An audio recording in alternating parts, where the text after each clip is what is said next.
hi friends welcome to Rena Samayal इनकी என்ன சமையல் பார்க்க போறோம்னா ஹோட்டல் ஸ்டைல்ல மொறுமொறுப்பான ரவா தோசை பார்க்க போறோம் வீட்ல உள்ள குறைவான பொருளை வச்சு சூப்பரான ஹோட்டல் டேஸ்ட்டை நம்ம வீட்டு அடுப்பங்கரையிலயும் எளிமையான முறையில் கொண்டு வந்தறலாம் அந்த சுவையான ஹோட்டல் ஸ்டைல் ரவா தோசை ரொம்ப எளிமையா எப்படி செய்யறதுன்னு வாங்க பாத்துறலாம் ரவா தோசை பண்றதுக்கு முதல்ல எல்லாத்தையும் கலந்து வச்சிரலாம் அதுக்கு 1 கப் ரவா எடுத்துர்க்கேன் அதுக்கு அப்புறமா 1 கப் அரிசி மாவு ரவாவும் அரிசி மாவும் ஒரே அளவா எடுத்துக்கணும் இது கூடவே 2 டேபிள் ஸ்பூன் மைதா மாவு உப்பு சேர்த்துக்கலாம் ஒரு பச்சை மிளகாவும் 1 டேபிள் ஸ்பூன் இஞ்சி எடுத்துர்க்கேன் உங்களோட காரத்துக்கு தகுந்த மாதிரி நீங்க இஞ்சி பச்சை மிளகாலாம் சேர்த்துக்கோங்க அதுக்கு அப்புறமா 1 டேபிள் ஸ்பூன் மிளகு சேர்த்துக்கலாம் சீரகம் 1.5 டேபிள் ஸ்பூன் சேர்க்கிறேன்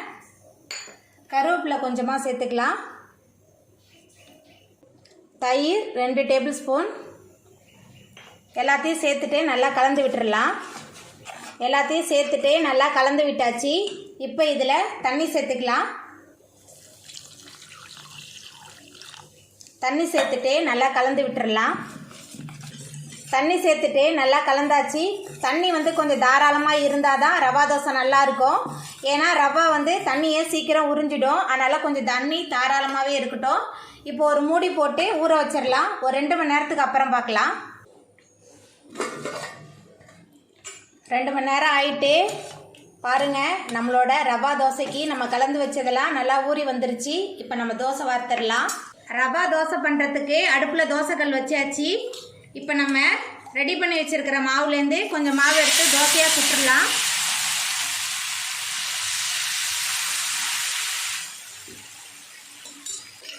இப்போ சுற்றிலும் எண்ணெய் தடவிடலாம்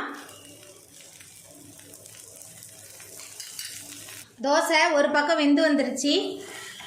அடுத்த பக்கம் நம்ம திருப்பி போட்டுடலாம்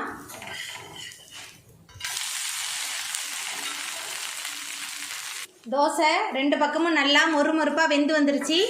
இப்போ இதை நம்ம அடுப்புலேருந்து எடுத்துடலாம் நம்மளோட ரவா தோசை சூப்பராக ரெடி ஆயிட்டு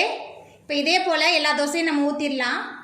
அவ்வளோதாங்க நம்மளோட சுவையான ஹோட்டல் ஸ்டைல் ரவா தோசை ரொம்ப சூப்பராக ரெடி ஆயிட்டு